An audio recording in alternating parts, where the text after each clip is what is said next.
My guardian angel saved my life. When I was in my 20s, I spent 4 years traveling the world. I was in South Africa, just outside Durban, and a friend had taken me on one of his motorbikes to his favorite waterfall. We had both been swimming, but I got cold, so went to sit on a patch of green grass. To get there, I had to step from the sand I was on, over a log, then across a bit to the grass. I was walking medium speed, and lifted one foot to step over the log, when a very loud booming masculine voice shouted, "Stop!" Except, the shout wasn't heard with my ears. It was inside my head. It's hard to explain. Also, there was nobody else around except him and I, my friend, and he was happily swimming still. I stopped, wondering what had just happened. I still had my foot in the air above the log. I looked around and spotted what I thought was a leaf, waving about 6 inches from my big toe. It took me to realize it wasn't a leaf, but a snake, a black mamba. He had raised his head and was licking the air right near my toe.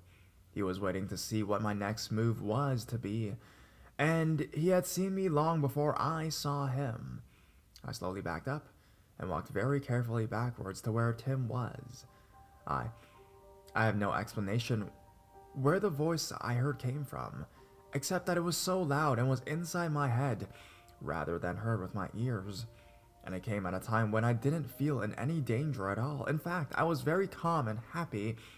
I feel that it was my guardian angel who shouted at me to stop, as I would have stepped right on the snake. My guardian angel saved my life.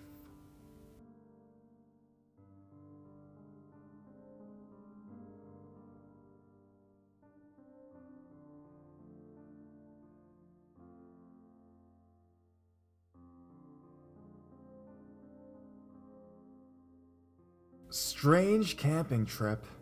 This is an experience. When I was 14 years old, I went camping in the summer with Girl Guides. We only traveled a few miles away to a place we had visited a few times for game nights. Each year, our guides would merge with 2 others in the area for a huge campout for around 5 days. The place we were staying in was rumored to have a ghost in the main house. The story says it only shows itself to members of the family. We were staying on the large estate near the woods, right away from the house. I've been there quite a lot and knew the grounds pretty well, which was awesome. I was staying in a tent with the younger girls, ranging from age 10 to 13, because I did not have my own tent like the other older girls. The first day and night went smoothly. We built a climbing frame, lit candles in the dark, and pretended we had landed on an alien planet. A silly fun game. It's part of the story later.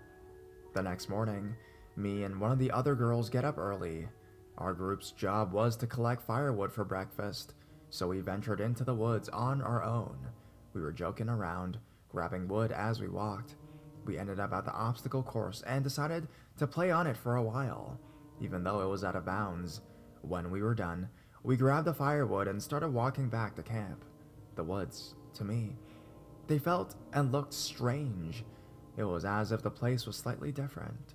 I decided to start trying to scare the girl I was with, just messing around, trying to spook her because it was fun. She got spooked and ran off and left me behind. I wasn't bothered, as I slowly walked back. That was when I saw movement to my left, then again up ahead. As I was about to leave the woods, I saw a man out of the corner of my eye. He was wearing a white t-shirt and a cap, carrying something long. I think it was a shotgun. There was no one there. I just shrugged it off. Stuff like that doesn't bother me. I've seen stranger things. Once out of the woods, everything goes back to normal. I look back, and the woods were as they should have been, not like they were a few moments ago. I don't know how to explain it. They just seemed newer for a while. Not as wild, I guess. But everything was kind of grainy, misty, I guess. But there was no mist. So I don't say anything more.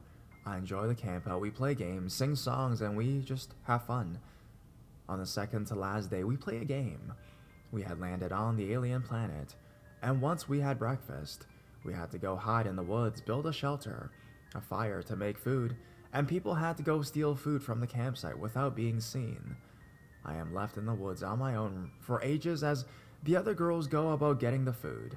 I built a pretty awesome shelter, but I realized I needed my penknife, which I had left in my tent, so I went to get it.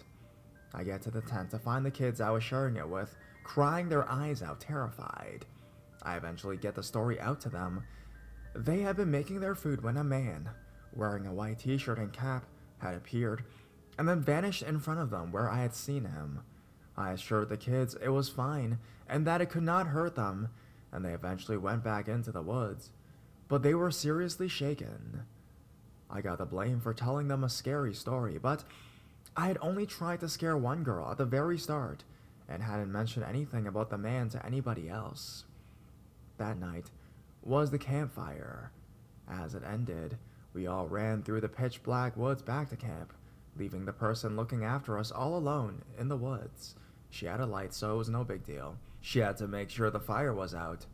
I found out a week after that she had been terrified walking back to camp and refused to go into the woods again after that. She had refused to camp at that site ever since, but she won't tell us what she saw. The last day, I got bored packing up. After everything that had happened, I was in a ghost hunting mood, so me and two other girls go into the woods. I'm in the lead, and I'm walking along a path. I stop walking and hear footsteps in front of us, clear footsteps walking on dead leaves, but there was no one.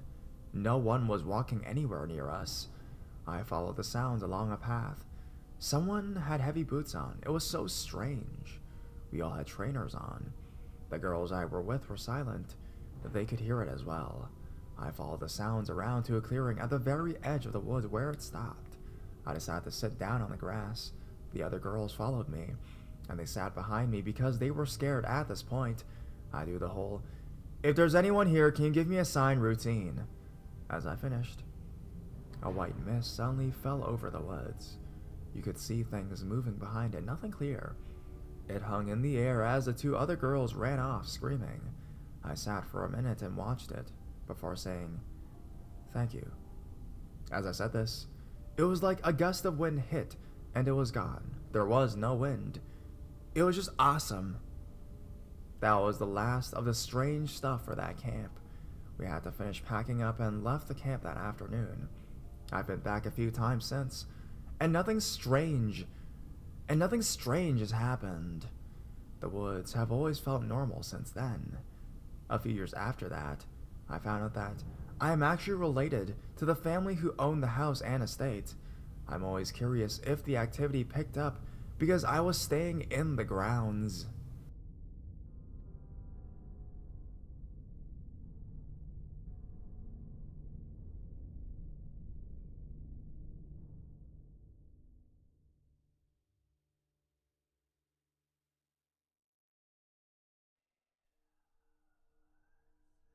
Trip to Airhead Lake.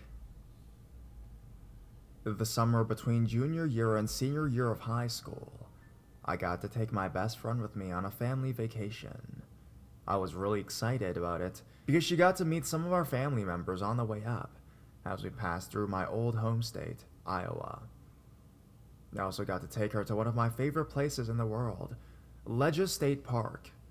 All this was on the way to Minnesota to meet up with the rest of the family. Poor Lindsay ended up getting sick in Amos, so the trip was awful for her. We didn't know how to help other than to give her medicine and try to let her sleep. In Minnesota, we stayed the night in my aunt's apartment with my two cousins and my grandma. My friend had a little crush on my eldest cousin at the time, and they got along really well. When it was time to go to bed, she stayed on an air mattress in my cousin's room. I was a little jealous of the fact that my cousin was getting so much attention from my friend, so I had an air mattress to sleep on in the living room. In the middle of the night, she came out and woke my mom up. She had a really high fever and she was uncomfortable in my cousin's room. We moved her bed out to the living room, and my mom gave her more medicine. The next day, she told me that it wasn't just a fever that woke her up. In fact, she couldn't sleep because of it. She found herself staring at this nightlight the boys had. It was this soft light that would go from white to yellow to green to blue to red. That was the cycle, over and over and over. She said that while she was watching it, the light would turn colors that weren't in the cycle, such as purple. Her attention was drawn to the box fan that was blowing near the boys' open closet. She said she heard a growl, and the fan was violently knocked over. The growling freaked her out, and the fan was broken, so she wanted to sleep in the living room with us. That experience didn't happen to me, but it directly relates to an experience I mentioned in Bridget. Plus, it was something that happened on the trip, so I figured it belonged here.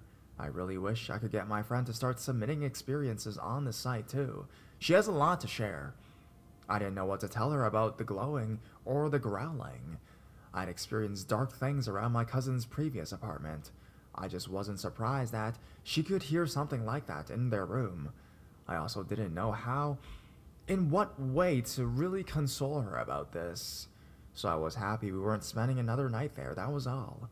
She was pretty happy about that too. The next day, we went further north. I think we camped in Tadaguchi State Park for a few days. We visited another place in the world that I hold dearly, Grand Mares. During our stay in that area, we hung out at Split Rock Lighthouse, where Lindsay drank some Lake Superior water. Her fever promptly subsided and she felt much better, thankfully. Halfway through our vacation, we left the Tadaguchi Grand Mares area to go to Airhead Lake State Park to camp for a couple days. Lindsay and I thought Airhead was creepy. It was always really quiet, even though the park was full of people. There were cars, tents, and campers all over the camping area.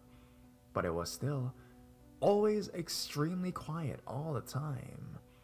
The first full day we were there, my friend and I were exploring. We walked around the park, which was beautiful. But there was something off about it. There was this one area that had a fish cleaning shack and a bathroom. I had to go, but she did not.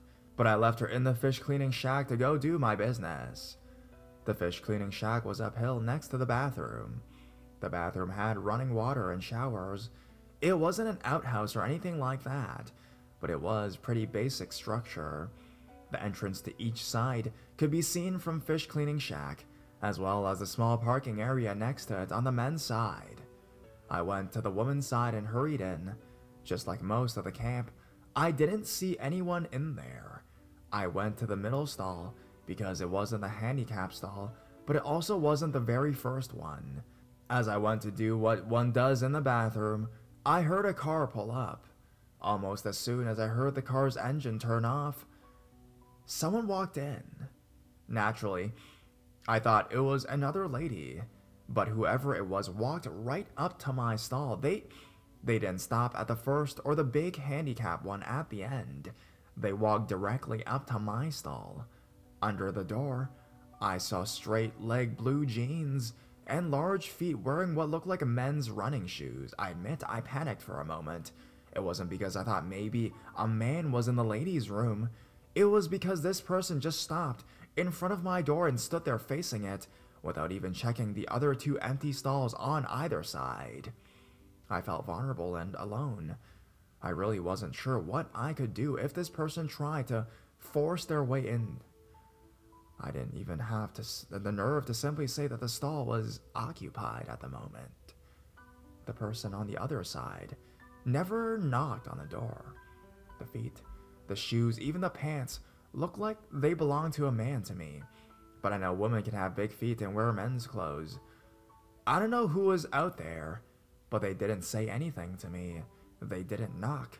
They just walked up to my door and stood there for what felt like a full minute. And after that full long-ass minute, they turned and walked right back out. I didn't hear a car start up, and I didn't hear anyone pull away. I was shaken, and I didn't want to be in the bathroom by myself anymore. I got out of the stall, washed my hands, and went straight back to my friend. And as soon as I saw her, I asked her immediately if she saw anyone go into the bathroom. I wanted details, and I didn't see a car anywhere nearby. I wanted to know who to look out for, because that experience was really creepy. She told me that. She saw a car go straight by at one point, but no one stopped at the bathroom. She didn't see anyone go in or go out. From where she was standing, she had a clear line of sight to the ladies' room door. I had to believe her. I told her what happened, and we avoided that bathroom until the very last day of our visit at Airhead Lake. On the last day, we had the wild idea of using showers in that bathroom. There were 2 of them, and it was safe because there were 2 of us. What could go wrong, right? We walked there with everything we needed to get clean and ready for the long trip home. No one was in the bathroom again. We had it all to ourselves. We knew someone was in there before because the floor in the showers were wet, and someone had left a pink bottle of Suave in the corner of one of the biggest ones. We were talking and making jokes as we separated into the shower stalls. We were both about to start shampooing our hair when we heard a thump somewhere in the bathroom. I called out to ask if anyone was there, brave only because I had someone with me. My friend and I both peeked out of the shower doors at roughly the same time to see who had come in. Lindsay mentioned that it sounded like sound came from the entrance door, but all the bathroom stalls were wide open. There was no one in front of the mirror or the sinks, and we were the only showers in that side of the building. It made us pretty anxious. We tried to laugh it off, but we both agreed that we needed to shower faster. I remember saying that I was pretty creeped out, and Lindsay told me she was too. I think we joked about possibly sharing a shower stall instead of showering separately due to the creepy experience we just had when another loud noise caught our attention. It sounded like something plastic was slammed down onto cement. I looked out, and the Suave bottle that had been in the corner inside my shower stall was splattered on the ground just outside the shower door. The lid had popped open with the force of its landings, and the pink color condition had sprayed out all over the floor. I still didn't see anyone around yet again, and immediately joined my friend in her stall. Eventually, we took turns showering and kept an eye on the rest of the bathroom. Nothing else happened, but we got clean as fast as we possibly managed to do. We didn't want to be in there a second longer than we had to be.